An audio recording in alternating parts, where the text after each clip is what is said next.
بشری میں جو فساد ہے بدعمالی کی وجہ سے ہے کہ اللہ جل شانہ بعض اعمال پر پکڑ کر مزہ چکھا دے کہ چھٹی کا دودھ یاد آ جائے، آدمی چھپڑی بھول جائے، دانتوں پسینہ آ جائے تاکہ گھبرا کے توبہ کر لے۔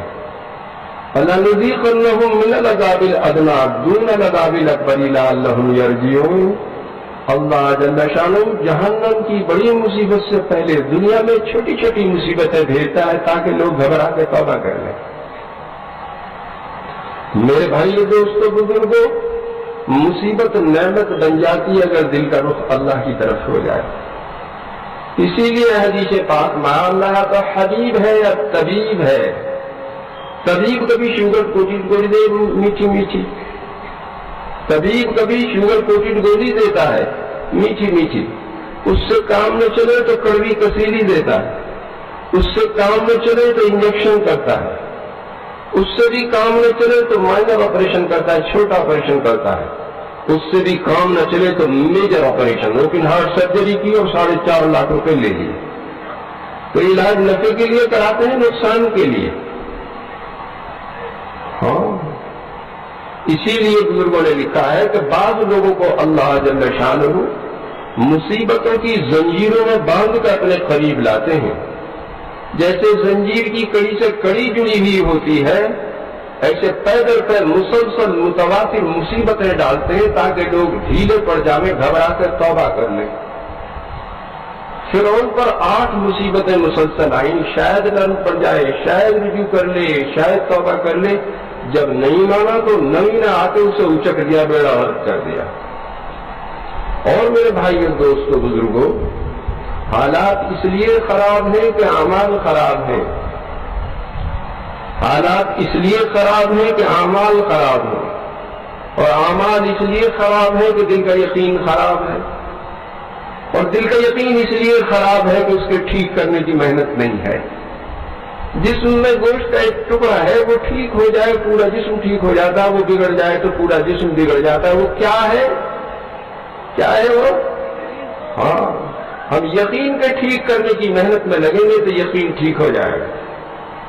جب یقین ٹھیک ہو جائے گا تو اعمال ٹھیک ہو جائیں گے، جب اعمال ٹھیک ہو جائیں گے تو حالات ٹھیک ہو جائیں گے۔ یہ قواعد کا قاعدہ ہے کہ موقوف علیہ کا موقوف بھی موقوف علیہ ہوتا ہے۔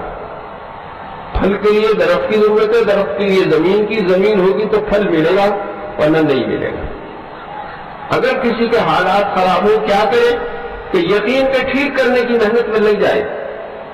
جب یقین ٹھیک ہو جائے گا تو اعمال ٹھیک ہو جائیں گے، جب اعمال ٹھیک ہو جائیں گے تو حالات ٹھیک ہو جائیں گے۔ درخت کی چوٹی پر پتے خشک ہونا شروع ہو گئے، وہیں دوا لگا رہے ہیں، وہیں کھاد پانی لگا رہے ہیں تو ہرے ہو جائیں گے۔ کہاں لگائیں گے؟ جڑ میں۔ تو جڑ کی بات یہ ہے، اگر کسی کے حالات خراب ہو تو یقین کے ٹھیک کرنے کی محنت میں لگے۔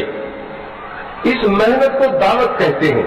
اس محنت کو لے کر انبیاء علیہ السلام تشریف لاتے تھے۔ یقین کی خرابی کیا ہے کہ کامیابی دنیا کی چیزوں میں نظر آنے لگے۔ یقین کی خرابی کیا ہے کہ کامیابی دنیا کی چیزوں میں نظر آنے لگے۔ ایک آدمی دانے دانے کو محتاج تھا، گھر میں چوہے قلابازی کھا رہے تھے، لطیف و لذیذ غذائیں مل گئیں، لباس فاخرہ مل گیا، پری پیکر صاحب جمال بیوی مل گئی، باد رفتار سواری مل گئی، شاندار ایئر کنڈیشن بنگلہ مل گیا۔ کہتے ہیں فلاں کی زندگی بن گئی، کہاں سے؟ یہ چیزوں سے۔ اور کسی سے نعمتیں سلب ہو گئے تو فلاں کی زندگی بگڑ گئی۔ اور ایمان کی بات یہ ہے، نہ چیزوں کے آنے سے زندگی بنے نہ جانے سے بگڑے۔ حدیث پاک میں اللہ کے بعض بندے کہ پراگندہ بال غبار آلود دروازوں سے دھکے دیے ہوئے کسی بات پر قسم کھانے پر اللہ پوری فرما دیتا ہے، وہ یوں کہ اللہ کی قسم یوں ہو جائے گا تو یوں ہی ہو جاتا ہے، تو کامیاب ہے ناکام؟ ہاں، اس لیے بخاری کی روایت ہے، بندہ فرائض سے اللہ کے قریب ہو جائے، نوافل سے قریب تر ہو جائے، حتیٰ کہ اللہ سے اپنا محبوب بنا لے، اس کا ہاتھ اللہ کا ہاتھ بن جائے، اس کی زبان اللہ کی زبان بن جائے، اس کی آنکھ اللہ کی آنکھ بن جائے، اس کا کان اللہ کا کان بن جائے، وہ حرم نبی کے ممبر سے نہاون کی پہاڑیوں پر حضرت سایہ کو بغیر ٹیلی ویژن کے دیکھ لے اور بغیر موبائل کے اطلاع کر دے. دریائے نیل کا نام کٹلی کامر المومنین عمر کی طرف سے دریائے نیل کے نام آج تک ضرورت نہیں کہ رک جائے. کیوں کہ سخر لکم ما فی الارض جمیعا، کائنات مسخر ہو جاتی ہے، اشارے پر چلتی ہے. تو کامیاب ہے ناکام؟ ہاں، اللہ اپنے دوستوں کو دنیا سے اس طرح بچاتا ہے جس طرح تم اپنے مریض کو پانی سے بچاتے ہو. اللہ ایک نعمت دیتا ہے تو 3 نعمتیں سلب کر لیتا ہے. جس نسبت سے مال دیتا ہے اسی نسبت سے صحت خراب کر دیتا ہے. کسی کو ہائی بلڈ پریشر ہے، کسی کو لو بلڈ پریشر ہے، کسی گیسٹرک ٹربل ہے، کسی کو ڈائبٹیز ہے. نرم نرم بستر اے سی لگا رکھا، کتے پال رکھے، چوکیدار رکھ رکھے، اسٹیل کے کیوار لگا رکھے، بغیر انجیکشن کے نیند ہی نہیں آتی. اور قدم قدم پر پہرا، پتہ نہیں کہاں گولی لگ جائے. میں تو جب قبرستان جاتا ہوں ہمیشہ خیال آتا ہے پتہ نہیں کفن ملے گا نہ ملے گا، جنازے کی نماز ہوگی نہ ہوگی، قبر ملے گی نہ ملے گی. عالمی سطح پر ایسے حالات ہیں، حکومتیں جن کے ہاتھ میں بھگ سے اڑ جائیں ذرا بھی باقی نہیں رہتا. کس پر کفن ڈالیں گے، کسے قبر میں رکھیں گے. اور ایک نعمت لیتے ہیں اور 3 نعمتیں دیتے ہیں. جس نسبت سے مال کریں کم کرتے ہیں اسی نسبت سے صحت اچھی بنا دیتے ہیں. رکشہ والا 4 کو بٹھا کے ایسے چل رہا ہے تو بدن میں موٹر لگی ہوئی ہے. پلے دار 100 کلو کی بوری ادھر سے ادھر ایسے سرکار ہے کہ بدن میں کرین لگی ہوئی ہے. جو مکھن ٹوس کھائیں، جام جیلی کھائیں، طاقت کے کیپسول لیں، چلتے ہوئے سانس پھولیں. جو چٹنی روٹی کھا رہے تو گھوڑے کی طرح جا رہے ہیں. میں غلط کہہ رہا ہوں جی؟ ہاں، وقت بے وقت دیکھو رکشہ والا گدی کی پیٹھ پر ٹیکے اطمینان سے سو رہا، جگہ بھی برابر. رات کے 2 بجے بلاؤ اسٹیشن جانا تو باڈی گارڈ کے آ جائے گا. ان میں کون خوش نصیب ہے جی؟ کون خوش نصیب ہے؟ جو مال والا غریب.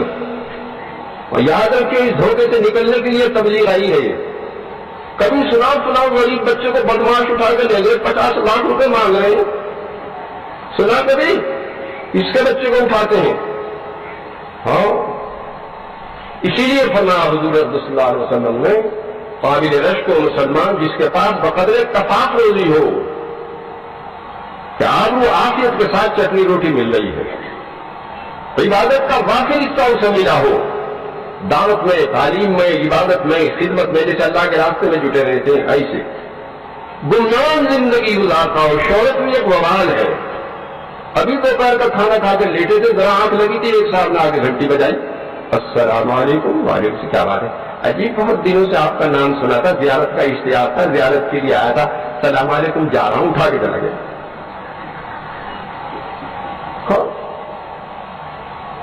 پیٹھ پر بوجھ کم ہو، جان کو جھگڑے کم لگا رکھے ہو. کئی پریزیڈنٹ ہے، کئی چیئرمین ہے، کئی کوآرڈینیٹر ہے، کئی سیکرٹری جنرل ہے. وہاں کرسی میں ایک ٹانگ پھنسا رکھی، وہاں ایک پھنسا رکھی. جب دیکھو موبائل ٹوٹو کر رہا ہے. غسل خانے میں، پاخانے میں، باورچی خانے میں، بیگم کے ساتھ جہاں دیکھیے. تو اس باولے کو کبھی چین ملے تو باولے کبھی چین سے آ گئے، ان کی رات میں نیند ہی تو اڑتی ہے. تو جسے اپنی عافیت اور عاقبت خراب کرنی ہو تو موبائل ضرور خرید لے. اور جن کی نماز صحیح ہو جائے انہیں موبائل کی اہمیت ہی نہیں رہتی. کیا نہیں رہتی؟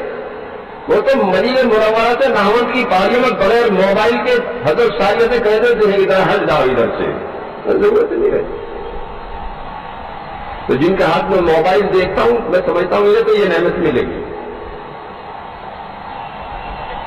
سمجھ رہے بات نہیں؟ تو اس زمانے میں کمانے پر جان لگانا اور کما کے دوسروں کو دینا یہ عقل کی بات ہے، بے عقلی کی.